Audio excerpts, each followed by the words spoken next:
ఆలు మసాలా కర్రీ ఎలా చేయాలో చూద్దామా. కుక్కర్లో అయితే కొంచెం ఆయిల్ వేసాను. ఆయిల్ హీట్ ఎక్కేంత వరకు ఉండనిచ్చేసి తర్వాత అయితే మసాలా వేసుకుని, ఆ మసాలాకి ఏమేమి కావాలో చెప్తాను.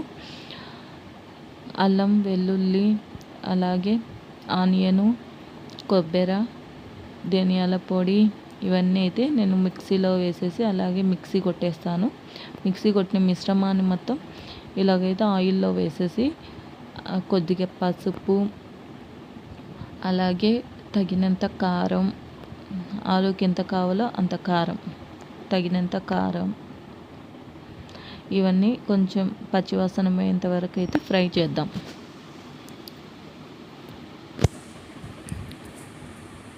మీకు ఈ వీడియో నచ్చినట్టయితే చిన్న లైక్ అలాగే సబ్స్క్రైబ్ అయితే చేసుకోండి. కట్ చేసి కడిగి పెట్టుకున్న ఆలు, అలాగే 2 టమోటాలు, కొద్దిగా ఉప్పు, ఇవన్నీ కొద్దిసేపు అయితే మసాలా అంతా పట్టేంత వరకు ఆలుని అలాగే ఉండనిద్దాం. తర్వాత తగినంత వాటర్ వేసుకొని కుక్కర్ మూత అయితే పెట్టేసి 3 విజిల్స్ రానిద్దాం.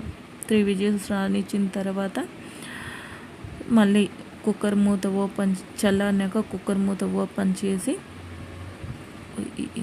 మళ్ళీ స్టవ్ మీద అయితే కుక్కర్ పెట్టుకొని కొంచెం పల్లీ పౌడర్ అయితే వేసి కొద్దిసేపు అలాగే వదిలేద్దాం. ఒక 5 మినిట్స్ పల్లీ పౌడర్ వేసినాక అలాగే వదిలేస్తే అప్పుడు నీకు ఆలు కర్రీ బాగా చిక్కపడుతుంది.